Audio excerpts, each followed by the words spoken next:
ரவி ஒரு 25 வயதுள்ள இளைஞன். எதையும் நேர்மையில்லாமல் குறுக்கு வழியில் சாதிக்க நினைப்பவன். வேலைக்குச் செல்லும் நேரத்தில் பொய் காரணம் சொல்லி சும்மா சுற்றிக்கொண்டே இருப்பான். கடன் வாங்கினால் திருப்பித் தராமல் பல காரணங்கள் சொல்லி ஓடிப்போவான்.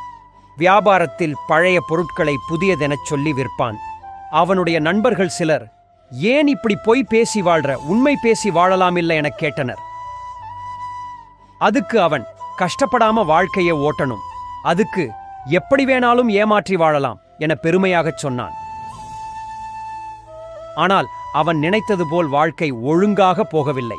ஒரு நாள் ரவி ஒரு பெரிய மோசடி செய்ய முயற்சிக்கிறான். அவன் நண்பன் அருணிடம் 5000 ரூபாய் கடன் கேட்டான். அடுத்த வாரம் திருப்பி தருவதாகச் சொன்னான். கேட்ட பணத்தை அருண் கொடுத்தான். ஆனால் வழக்கம்போல் திருப்பித் தராமல் காலம் கழித்தான் ரவி. பிறகு இருவரும் சந்திக்கும் ஒவ்வொரு நாளும் ஒருவித சங்கடமாகவே உணர்ந்தான் ரவி. அன்று முதல் அருணை சந்திப்பதை தவிர்த்தான். தன்னுடைய குள்ளநரி யோசனையால் ஒரு நல்ல நண்பனை இழந்தான் ரவி. இப்படியாக பல நண்பர்களையும் உறவினர்களையும் பக்கத்து வீட்டார்களையும் விட்டு விலக நேரிட்டது. இவன் ஏமாற்றுக்காரன், பொய் பேசுவான் என எல்லோரும் அவனை ஒதுக்கினார்கள். யாரும் அவனை நம்ப முடியாத அளவிற்கு தனிமையில் விழுந்தான்.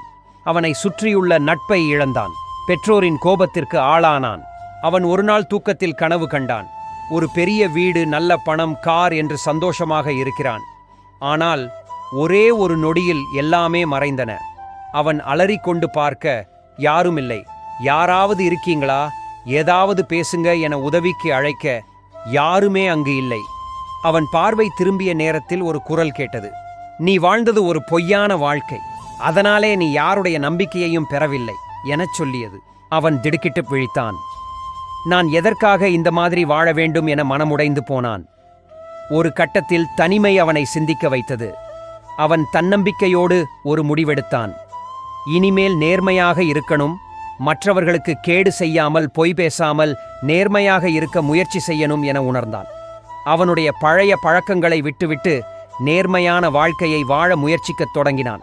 நண்பர்கள் மீண்டும் அவனை நம்பத் தொடங்கினர். பெற்றோரின் அன்பு திரும்பியது. முடிவாக அவன் மாற்றத்தை உணர்ந்தான். குள்ளநரி மனம் இருந்தால் தனிமை மட்டுமே மிஞ்சும், மாற்றம் செய்தால் வாழ்க்கை ஜெயிக்கும். இந்த கதையில் உங்களுக்கு பிடித்த பகுதி என்ன? கருத்தை பகிருங்கள் நேயர்களே.